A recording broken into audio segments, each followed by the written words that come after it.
Dear students, in the previous module, you have become acquainted with what is forensic chemistry and some historical aspect of forensic chemistry. You have become familiar that what are the main roles of a forensic chemist, and then the scope and significance of forensic chemistry.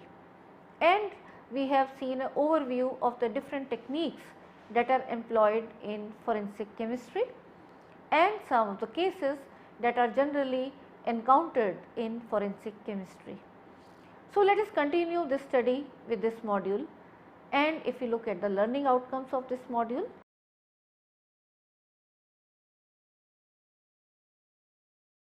after studying this module, you shall be able to know how to collect and preserve the samples for forensic analysis. You shall be able to know how to maintain the integrity of these samples, what is the theory behind the different forensic analysis, and what are the different instrumental techniques which are employed in forensic chemistry.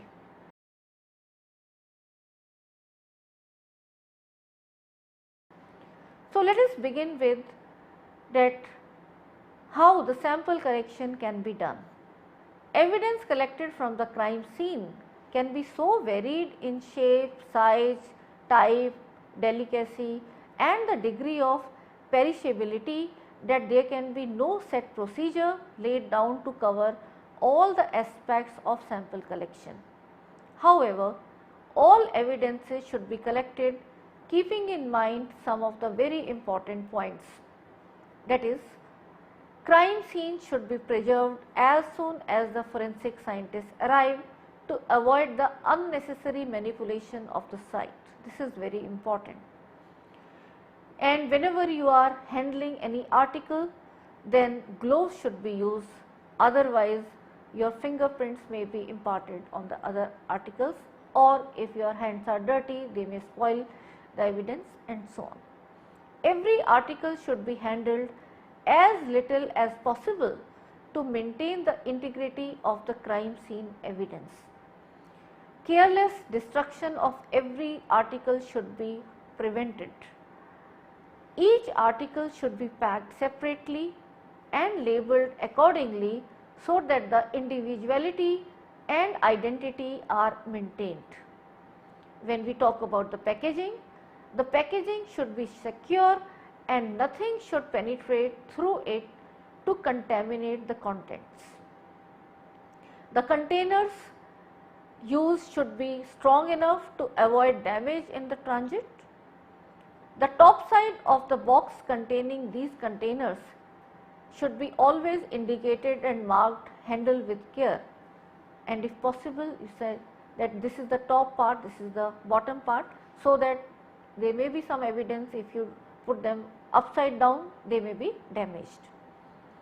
So, let us study more about the handling of these evidences, that is their collection, how further, what is the theory behind the forensic analysis, and what are the different instrumental techniques which are employed in forensic chemistry with the help of graphics and visuals.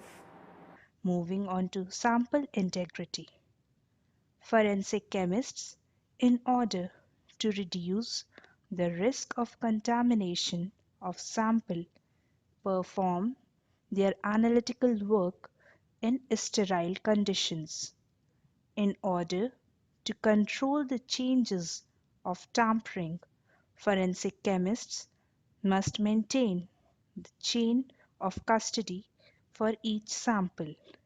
A chain of custody is a document that maintains the record of all evidences from the point of its discovery at the crime scene to its recording and transporting to the lab for examination and its temporary storage till it is finally submitted to the court. Along with other information, it also contains identification details of all the people involved in transport, storage, and analysis of the evidence along with their signatures, time, and date. This rules out the possibility of manipulation. It not only enhances the dependability of a forensic chemist's work, but also strengthens the evidence during trial. Now, moving on to theory of forensic analysis. After evidences are collected from the crime scene, these are sent to the forensic lab for analysis. The forensic chemist follows a specific process based on the scientific method for analyzing evidence. Samples collected from a crime scene and brought to the lab for analysis are called question samples because the identities and origins of those samples are unknown. In order to draw conclusions about the identity or origins of question samples, the forensic chemist need known samples as references, which are known as control samples. A control sample might be collected as part of the evidence. For instance, a hair sample collected from a suspect. Forensic analysis may be performed to identify a question sample or compare a sample under question to a known sample for the purpose of determining the source of its origin, that is, where it came from. The results of such comparisons can link a question sample and a several known sample either to a class of samples with several possible origins or to a single origin, that is, individualization. Thus, a forensic chemist has to analyze much more than the question sample. A forensic analysis follows the order, identification, classification, and individualization. The challenges found during each phase of analysis are different for different evidence. Often, identification is straightforward and obvious to the untrained eye. For instance, hair, soil, various similar looking drugs. But the fact is that expertise and sophisticated instrumentation are required for making a proper and accurate analysis. Let us learn about the importance of identification in forensic analysis. When a question sample is submitted to crime laboratory for analysis, the first task is identification. For example, if a white powder is submitted for analysis, the primary objective will be to determine its identity. If the powder is suspected of being a controlled substance, the forensic scientist will carry out a series of analysis to identify the powder. Since each drug has a different set of physical and chemical properties, an entirely different series of analysis is required to identify each drug. The forensic scientist must first make an educated guess as to the identity of the substance. Two types of analysis can be used to identify the substance: presumptive and confirmatory. Presumptive analysis. Presumptive analysis looks at the chemical and physical properties that are not unique enough by themselves for identification, but that provide enough information to narrow the search. For example, If the powder reacts with sodium nitroprusside in the presence of sodium bicarbonate and produce a very deep blue colored product, the forensic scientist may guess that the question sample might be methamphetamine. However, a number of similar compounds, all containing a nitrogen atom with one hydrogen atom and two attached carbon atoms, will also produce a deep blue colored product.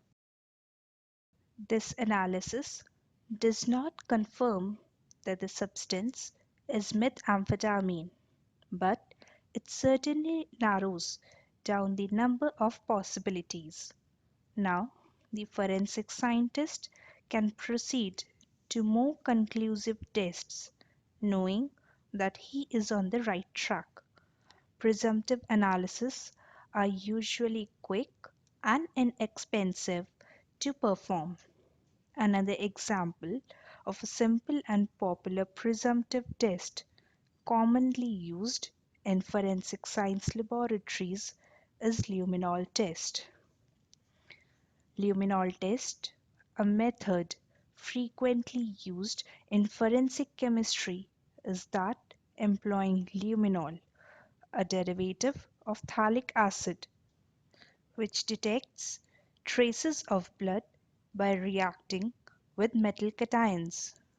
The test reagent is carefully sprayed in places where traces of blood are highly probable to be found, but it is done when all the other evidences have been collected, as it is a destructive method. Thus, a blue luminescence is observed when luminol reacts with heme group of hemoglobin. However, luminol, due to its inherent quality, may react with other metal ions to give false positive results, and that is why it is only used as a presumptive test for the analysis of blood. 3-aminophthalate anion is the final product of this reaction, which is in an excited state. Upon returning to the ground state, it releases energy in the form of light, resulting in blue luminescence. Now, moving on to confirmatory analysis. When presumptive analysis is negative, they exclude potential drug candidates. When they are positive, they direct the forensic scientist towards viable confirmatory analysis. Whereas presumptive analysis only narrows the possible identities of a substance. Confirmatory analysis identify a question sample absolutely. They are required for court and must be performed to convict someone for possession of an illegal substance. These analyses use those chemical or physical properties which are unique to the substance for the purpose of identification. Typically, confirmatory analysis require more time and expense than presumptive analysis. These analyses often require the use of sophisticated chemical instrumentation to elucidate the unique properties that lead to definite identification. Comparative analysis, classification, and individualization. Many forensic analyses end with identification, for example, identifying an unknown substance as a drug, explosive, or accelerant used in arson. But some proceed on to comparison. The process of a comparative analysis is to link a question sample and a control sample to a common origin. Now, moving on to class characteristics. Class characteristics are the properties of a substance that are shared by a group of substances but are not unique to all. They allow for the placing of a question sample into a class or group of several possible origins.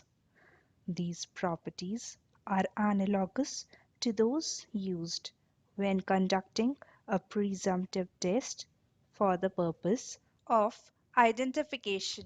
Not only are class characteristics common to other substances, but they may also vary within a substance.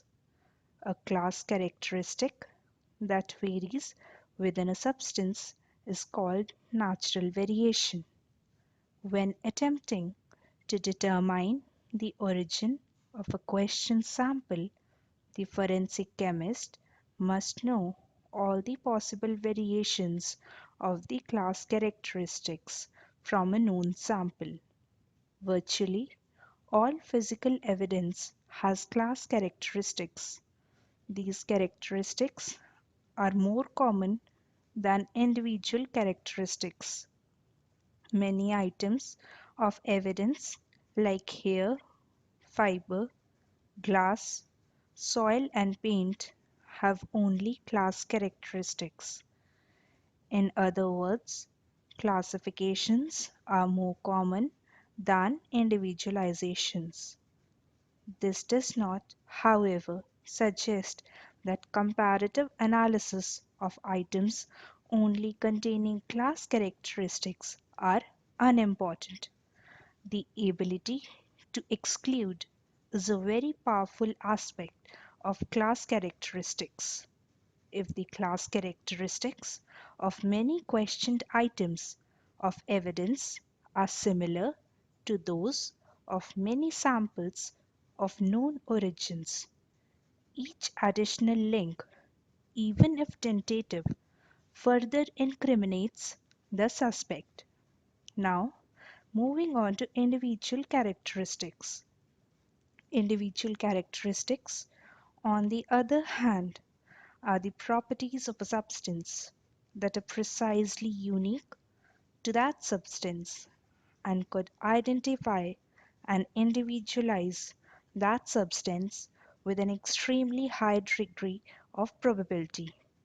These properties are analogous to those used when conducting a confirmatory test for the purpose of identification. Next, moving on to instrumental techniques employed in forensic chemistry. There are a number of techniques that are commonly employed in forensic chemistry.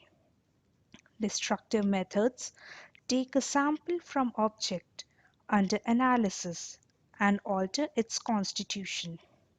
Most of the spectroscopic techniques fall into this category. Non-destructive techniques, on the other hand, maintain the integrity of the object and thus are the method of choice by forensic examiners. For example, optical microscopy and microspectroscopy are the examples of non-destructive techniques. First is nuclear magnetic resonance spectrophotometry. The basic principle of NMR is that nuclei of certain molecules absorb radiation in the region of radio frequency in strong magnetic fields. In this way, the identification of traces and even impure samples is made on the basic principle that nuclei of some molecules absorb radiation of a definite frequency. Next is neutron activation analysis. In NAA, a beam of neutrons from a nuclear reactor is directed to a sample of test material. The material becomes temporarily radioactive, emitting gamma rays that are characteristic of the composition. Analysis of the gamma radiation provides a highly accurate and reproducible determination of the content of the sample. The determination of arsenic in the hair of dead bodies that have remained buried for hundreds of years are made possible by this technique. Now, moving on to gas chromatography, mass spectroscopy. Another useful technique that is employed in simultaneous separation and qualitative as well as quantitative analysis of one or more components of an unknown sample is GCMS. A GCMS are actually two instruments that are physically clubbed together in a single unit, the so-called tandem or hyphenated techniques. In gas chromatograph or GC, a bent or coiled, packed or coated glass column is held in a temperature controlled oven of 150 to 350 degrees Celsius. A small volume of the sample to be analyzed is dissolved in an organic solvent like methanol or chloroform and is injected into the column. The high temperature of the column evaporates the volatile components in the sample, which are finally eluted out of the column along with the carrier gas. As different components of the mixture have different affinities towards the stationary phase, each substance elutes out at different, which is known as the retention time. The retention time of such eluted components can then be compared with the known standards by keeping the experimental conditions constant. In general, the GC portion of the technique is used as a tool for separation and quantitation and not identification. The next component of this coupling, that is, mass spectrometer, is used to provide the qualitative analysis of the sample components.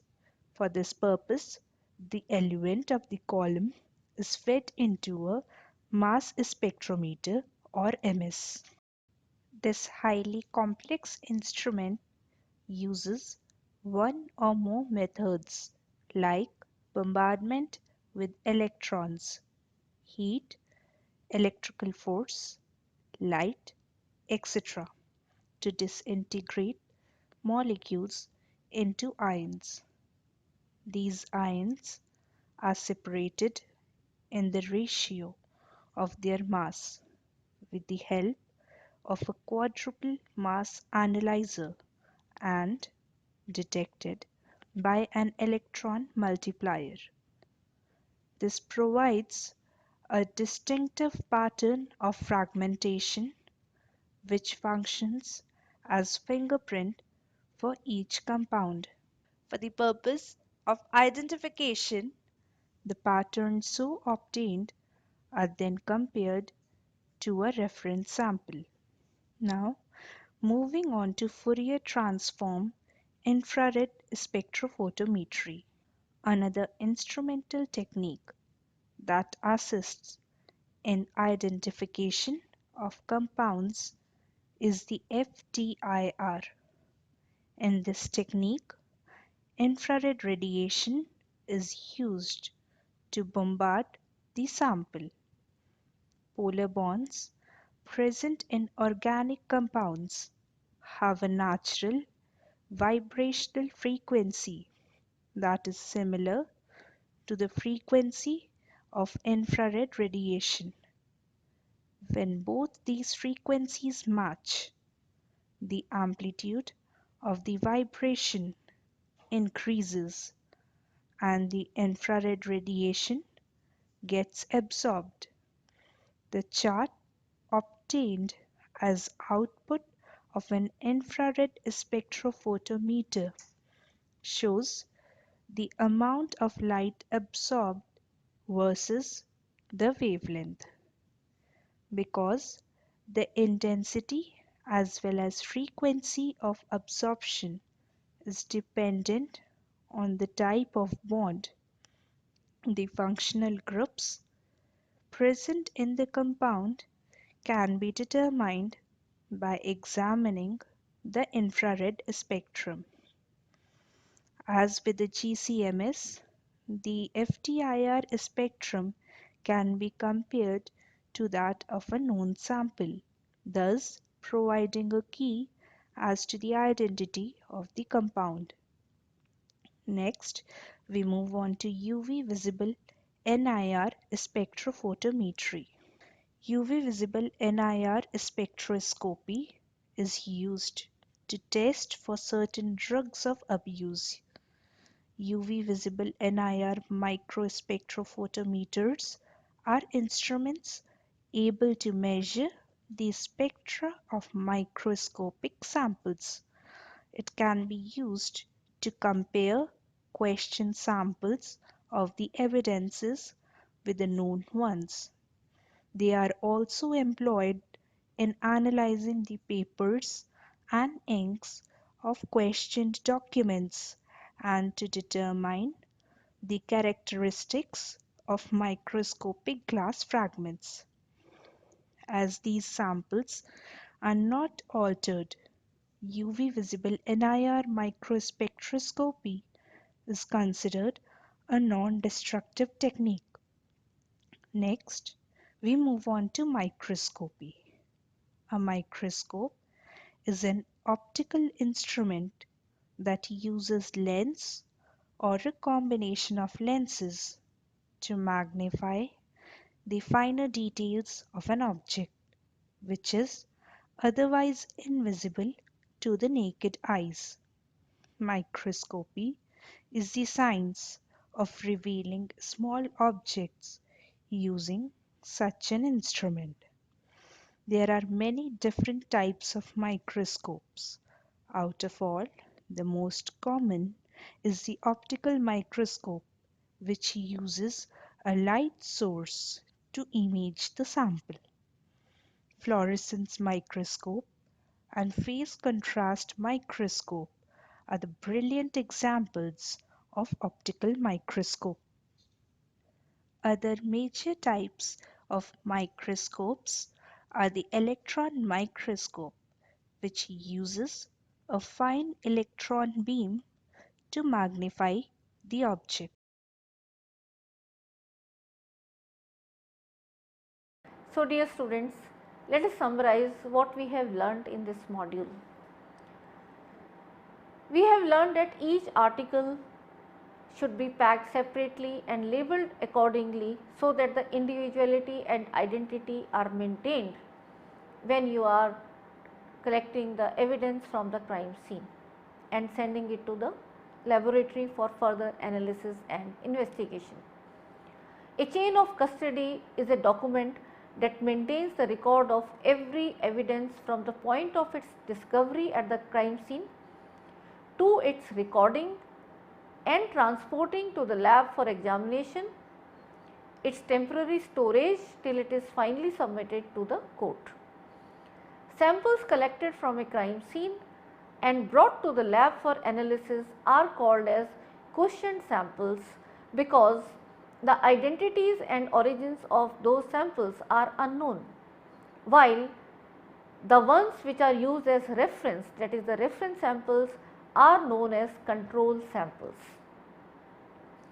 Forensic analysis may be performed to identify a questioned sample or to compare a questioned and a known sample for the purpose of determining the source of its origin. When a questioned sample is submitted to a crime laboratory for analysis, the first task is its identification. And two types of analysis can be used to identify the substance that we have studied in this module, that is the presumptive and confirmatory. The purpose of a comparative analysis is to link a question sample and a control sample to a common origin.